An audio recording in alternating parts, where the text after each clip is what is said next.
having the conversation around is important, but also getting it really hyper local. So first things first, this is what I want to look at today, and see if this is part of the conversation we should be having. If not, it's something that just agents may need to be in the know on. So I came across an article over the weekend, and I'm glad that you're here because this is going to really add a lot of perspective. So here's the article. You see the screen? Yep. At risk of fire, check to see if homeowners are losing insurance coverage in your San Diego neighborhood. I think a big part of what builds an agent's business just naturally is being aware of what's going on in real estate. So when the opportunity to kind of guide the conversation into industry comes up, you can. So insurance is just one of them. Topical stuff that's extremely local is another. Combining those two, it's a very powerful message. So people can call back to, oh yeah, I had that conversation with Chris. He's a real estate agent, but you didn't talk about real estate because people rarely want to hear just a hard sell on real estate. But if it's around something that concerns them. So we're in fire season. We know that the news of devastating fires has already covered a lot of media headlines right now, but it is going to grow significantly here over the next few months. In the months of September, October, November, there will be wildfires. We know that we have the Santa Ana winds that will come in and blow through. And there was one. This is how what I can't think of the right word here is, but Californians, people that live here, are programmed to announce fires to an extent. But there was a fire off of the 15 freeway. It was about 10 miles north of my house. But a friend of mine, Melissa, she caught wind of it and she texted me before I even saw the headline. So Californians right now, it's going to be fire topic. It's going to be in the zeitgeist as far as conversation buzz. If you connect with people via social media, Facebook, Instagram, even YouTube, this is something that will get a lot of traction just due to the fact that it's already out there. All of these platforms, and this is a little bit deeper dive from my perspective, but all these platforms are just interested in keeping you on their platforms as long as possible. So if you're putting out something that they engage, they're going to pump you out to more people. If someone likes your post, if lots of people start looking at your post on Facebook, Facebook's going to say, hey, Chris has got a post out there that is tying people onto our platform for another 5 minutes. Let's get that in front of more people because we just want to get as much time as possible, right? It's all attention share. So, yeah, and to be the 360 consultant that we need to be, if you're looking out for them, getting ahead of this conversation with cancellations. I think it's funny that it's a question because, of course, so many people in San Diego are getting canceled. But just a little anecdotal story on this regard. So I don't know if you recall, but I used to have an insurance license. I'm pretty familiar with the whole industry. I was with my family who's still in the business this last weekend, and we were talking about, now granted, they're in a little different area. It's just Northern California, Sierra mountains. So, probably the worst fire risk of all. But, San Diego is a very similar thing in the eyes of those risk assessment people, right? We've got our red zones down here for sure. So it's always the cost is always a factor of how much coverage you buy, right? You can underinsure your home and, risk penalties, or you can insure it to its replacement value. So they had a client that their replacement value, granted, it was a nice house, it's $1 million replacement cost policy. His premium crept up to $30,000 a year. Oh, so this is coming soon, man. If again, get out ahead of it, because if you can, again, as you said, with the online traffic, that's one route that this can benefit you. If you have a newsletter or an email newsletter, again, if you're getting out ahead of this to your clients, you're going to have an opportunity to fill in good, valuable information and potentially connect them to a good, valuable partner, which keeps everything nice and contained. This is, to be a good fiduciary and a great consultant, they need to know these things. It's a factor as part of the transaction with most properties. And again, in the higher end, my thought was, and we can dive into this because this is more the conversation about it, and it's important that agents are able to have comfortable conversations, but this is really of interest to me. I think that this is going to impact higher end homes more than lower price points, because it's I look at Scripps Ranch. And when I looked at this article, Scripps Ranch is up there. My parents had it was my high school home. It burnt down in the Poway fires that came through in 2001. What was it? It was a long time ago.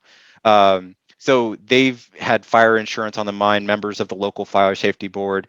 But I believe that those homes out on the edges of scripts that are right on the backing up to the canyons, those are much more expensive to insure. Plus, those are also much more expensive homes because they are on the canyon. They're big, huge lots off of Birch Bluff there and Scripps.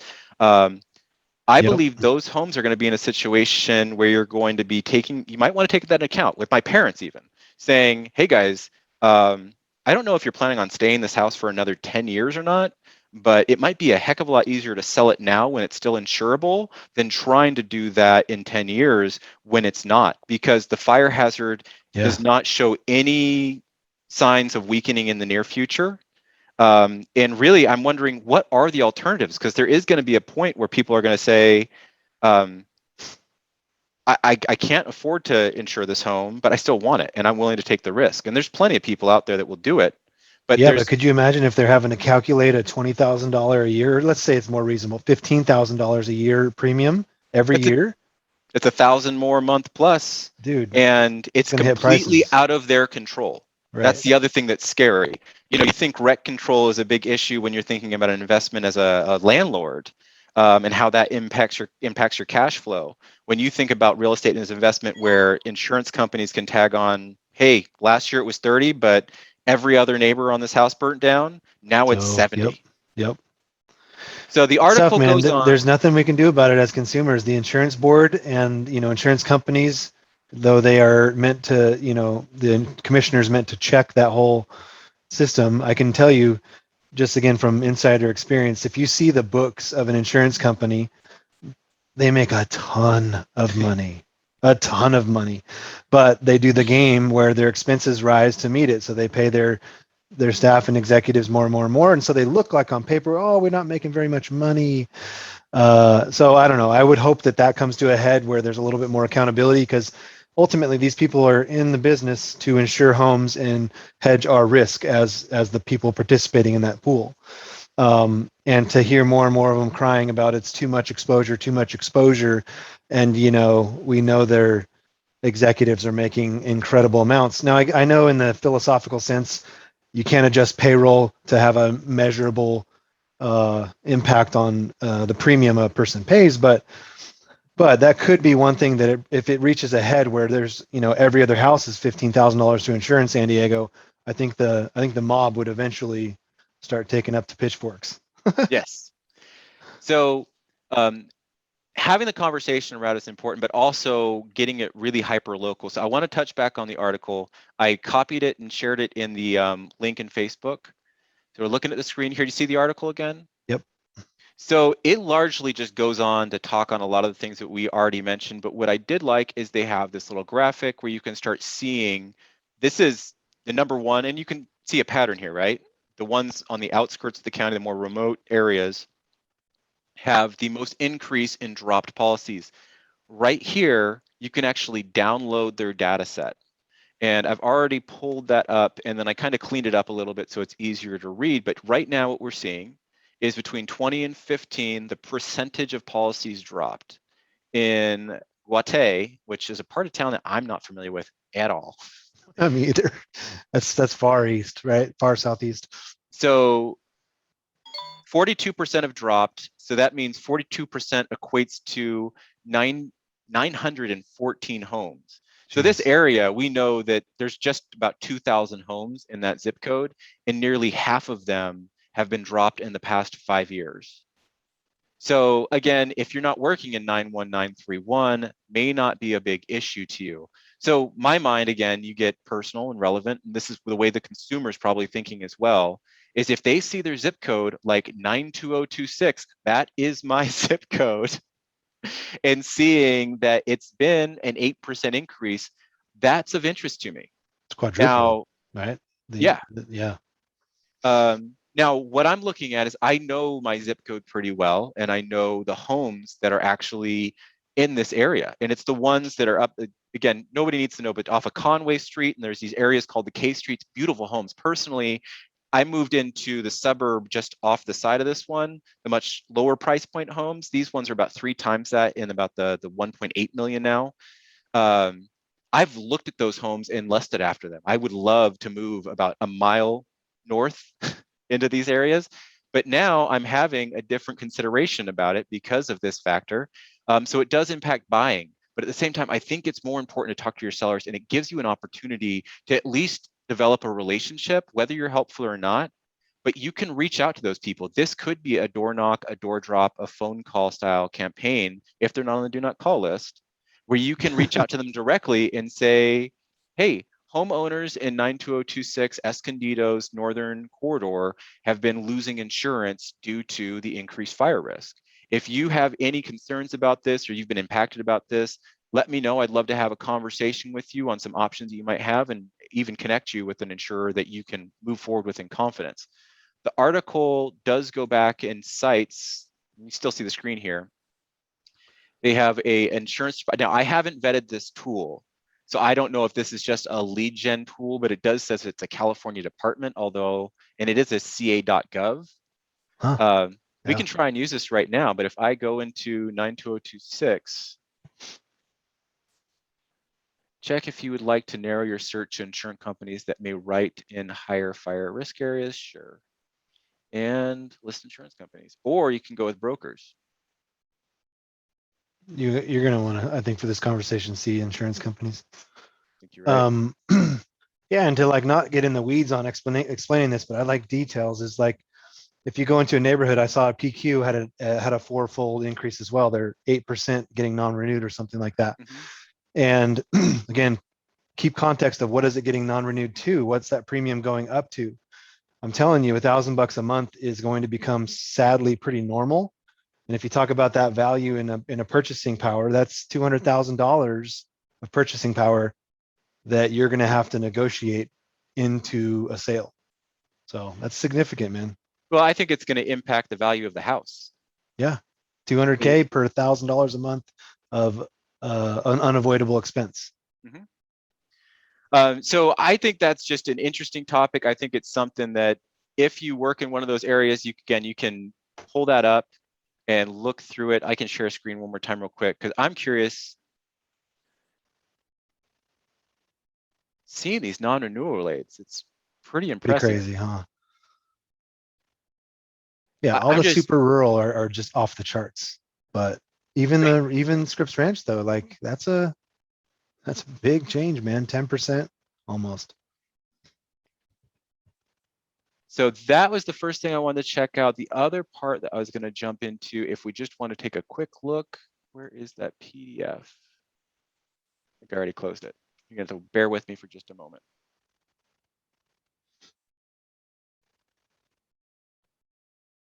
What else are you doing in regards to conversations right now? Have you done anything back to school or? No, yeah, back to school was part of the conversation. I think that's tailed off at this point. It was Labor Day most recently. Just checking in with our network in terms of what their plans are. And I think we're pushing toward the planning for the fall, the holiday trio coming up. Mhm. I have one neighbor in my neighborhood who already put Halloween decorations up. Like, I saw that this weekend. Crazy. Driving through Rock Springs Road in San Marcos area where they do it up for Christmas and Halloween. A couple of the houses have already started their massive displays. So Keep in here, mind though, in a lead generation sense, what is this on paper? The people that are so passionate to decorate for Halloween in September, they are usually very outspoken community participants. So, it's basically them waving a flag to real estate agents if you're paying attention, saying, "Hey, I would be a very good advocate if you could get me on your team." So yeah, stop by, compliment their efforts, and thank them for because ultimately they're probably doing it for a little bit of selfish reasons. They love it, but most of those people love giving back to the community and doing something fun for the kids. So, that's the conversation with those homeowners, is just being complimentary and grateful for their presence in the neighborhood. If only, all the lights would get turned on at Halloween, people would participate. That'd be fun. so I think for the agents that have a strong connection to a farm, it almost feels like it's a bit of a must for them to get engaged in a way. Yeah. If you're interested in getting roots into a farm, this is a great way to bridge relationships and starting to penetrate into a close-knit community. Um, Absolutely. These guys, I'm telling you, they're the most active community participants. A lot of the time they're on a board if there's an HOA already there. Um, and if you're going to spend your time somewhere, again, 80/20 rule, those are the people we should be focusing on.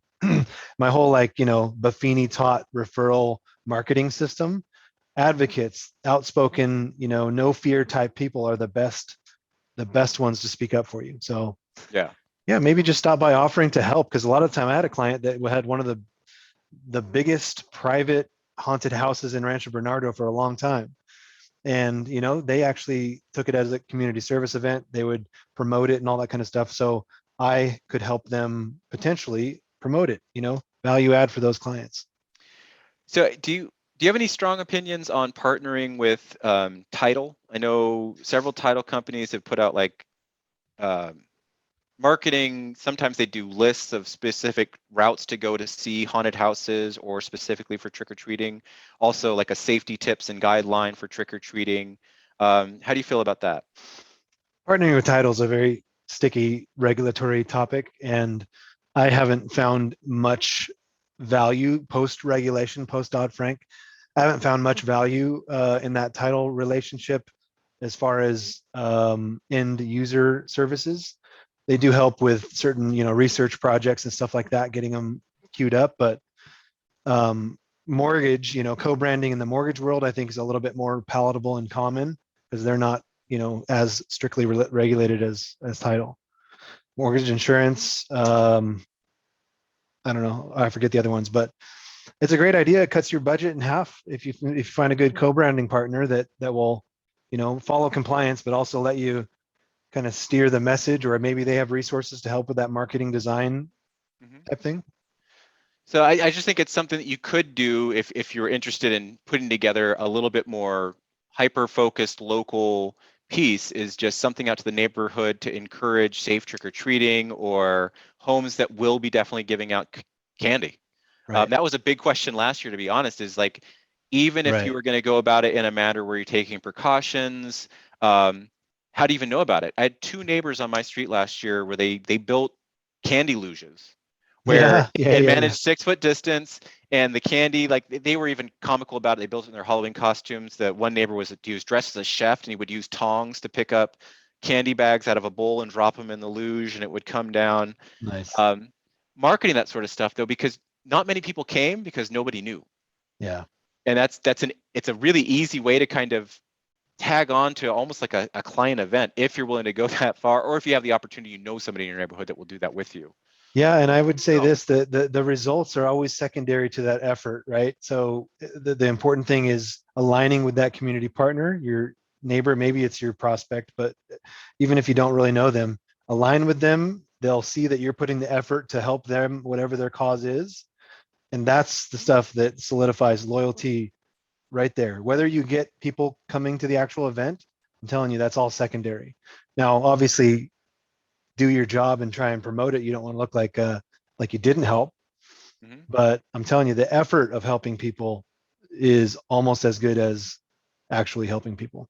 Well, I think that helping part is huge. When we talk about the 4 laws of lead generation, quickly to go over them, it's have a database, add to it every day, consistently communicate with it, and follow up on all leads. Now, the two things is I would see a Halloween campaign where it's pure, you're just promoting something that's not even related to real estate. Yep.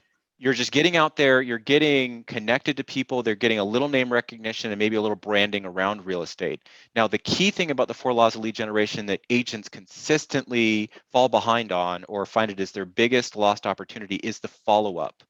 And the big part of a campaign like this, in my eyes, to not lose sight of, is you're not going to see a lot of business on the front end of this. The front end is just your initial contact or your cold touch, your reminder. It's the follow up. And Yep. the real way that you turn a big push to go to a Halloween street or trick or treating in a specific area or seeing that, it's not in that moment. It's not on Halloween. Right. It's the month afterwards. It's when you start following up a Six week or to two 12 months later, afterwards. Yeah. and it's Yeah. consistently following up and Yeah. being ready to then assist them to like turn on the real estate button when they need it. But until then, it's just, hey, let's go do this fun thing. And then if you happen to have real estate needs in the next 12 months, you're going to remember me, right? Absolutely. That's part of it. So I wanted to shift the conversation a little bit just to stay on time. Get back on the share screen. So I pulled up some fast stats. We're going to do a deeper look at the market watch in a week here. But right now, I just wanted to take a look at what we're getting through the end of August in specific zip codes. I picked Poway just because it is a bigger area and it's known for its school districts. This is the trend that we're seeing is, and I'm hearing this in a lot of conversations, is what happened in the market? Everything slowed down. It seems like a lot of things stopped. I looked at the listings taken in a few zip codes, and listings seem to be coming on the market a little bit slower. So in Poway, in the single family metrics for the month of August, year over year, we're down 30% in listings. So inventory is taking a bit of a hit. Pending sales were down 23%. So things going from active to pending has come down significantly, but closings are up.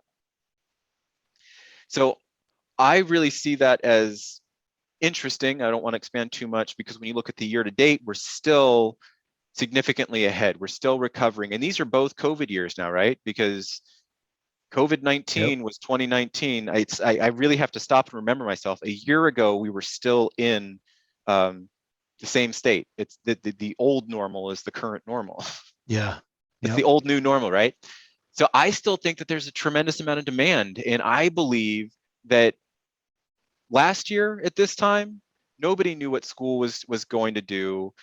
Everybody was pretty much aware that school was not going to go back in session. They're planning on homeschools. I think there was a mad rush to move, and school was a secondary thought. I think families were almost in this commune mode. We were still heavily into bubbles, and it was like, I've got my connection to my 2 or 3 family groups. My babysitter is clear so I can survive if I have an emergency. That's it. I can move. But now we've opened back up the world. There's a lot more confusion. The chaos, the entropy has taken effect. And I believe August, this is one of the rudest back to school months we've had to experience because it's like we had a really, I'm not going to call it a summer break, but we've had the summer mode mindset for the past year instead of the past 3 months. And that's what's really this hiccup in the market. I still think demand is off the charts. I do. And I agree. I agree. You've got the rising prices with, look at the 103%, 104%.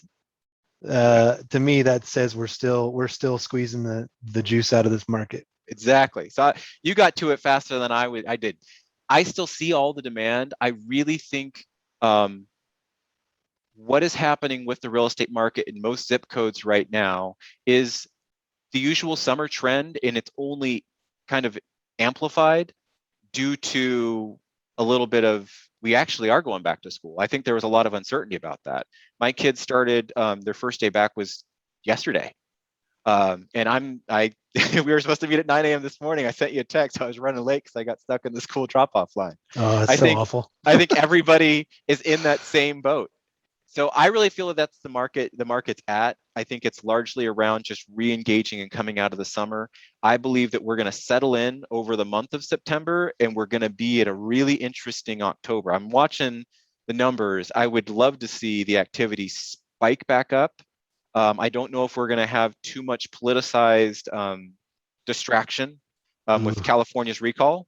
And this is just reality. I think that when I look at the market and we look back at these bumps and graphs, we see definitive patterns. We saw this around the previous presidential election. That November always stands up. Every 4 years, we have a really awkward November. And every 4 years after that, we have a really interesting January because of the inaugural events. This year, it was a whole massive number of events happening in January as well.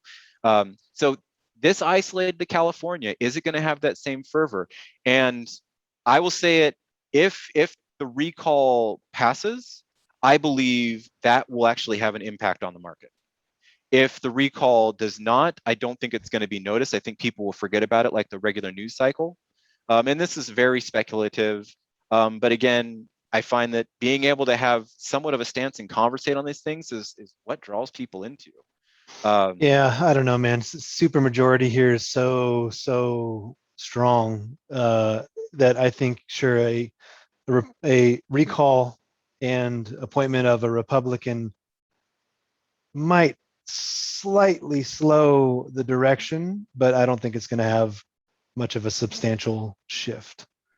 I don't. I don't think it's going to have a huge impact economically, but I do think people's attention to the news cycle and the distraction they have, it will slow down their intentions, their actions. I think this might be a sort of a way to get on the fence and hold on to it a little bit longer without really declaring anything. Yeah. When I, when we were talking about this was way back in the I think it was Romney Obama in 2012.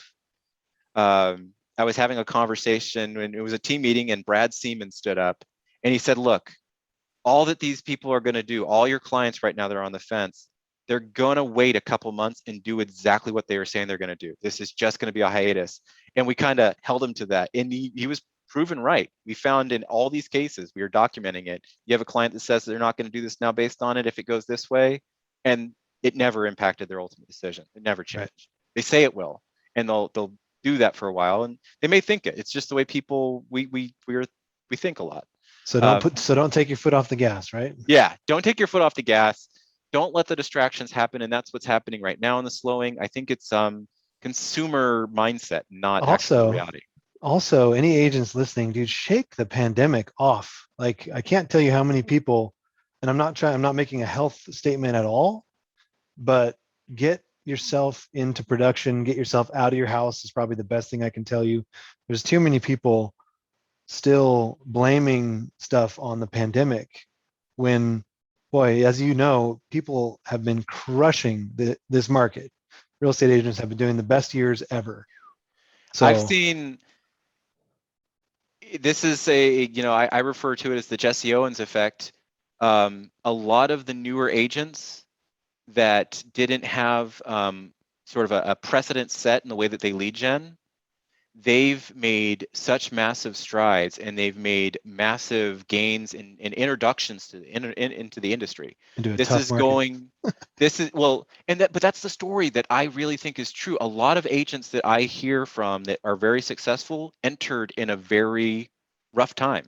Yep. The agents that came into the market in 2006, 7, 8, the agents that came into the market in 2011, 12, the agents that came into the market now, I think are all going to have that same sort of, I grew up when the prices were going crazy and all sorts of things were going wrong. And if that's your foundation, you just kind of hustle through anything. Funny, I guess, case in point. So early on in my career, I was actually on vacation and I got a pre-listing opportunity that called me, of course, and I was in Hawaii. At that time of my career, I didn't really have myself set up for an easy virtual presentation. And, that just slight degree of hesitation ended up and didn't get the opportunity. Unfortunately, Mr. Orenstein got it. No. But point being, the agents that are coming on the market now, if you don't have a virtual presentation or an ability to do this pretty much, in the next minute if someone asks, then something's wrong, because we're giving it to our coaching members, and I think everyone should have that by now, right?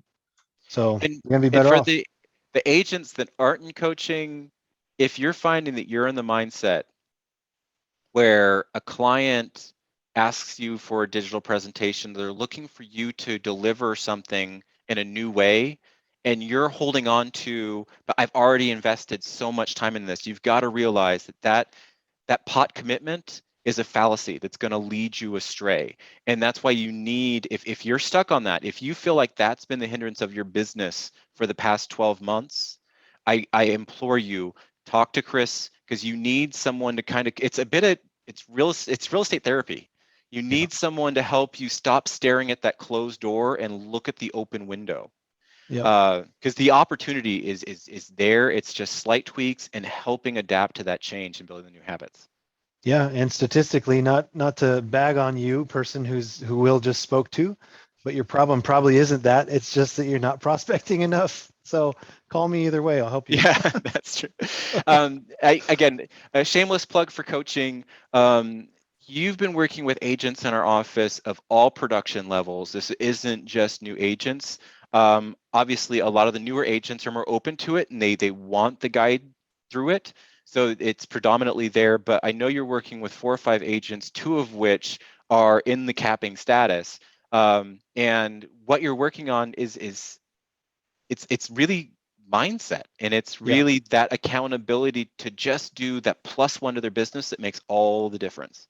Yep. So Plus don't one hesitate. also might be internally hiring to make sure that you're not driving yourself mad in this business. So Yes, that's the other huge thing that we're going yeah. to be working on a lot. That being said, I'm going to wrap it up. Thank you so much for joining us. Next Monday at 1 o'clock, I want to encourage anybody. We're going to go into financials, talk about the P&L, really go into budget. This is going to be a great starting point for anybody with setting goals for 2022 and really understanding what your gross opportunity and your risks are financially and what you need to do to make sure you're profitable. Yep. Love it. All Thank you, right. Will. Thank you. Bye-bye. Okay. Bye.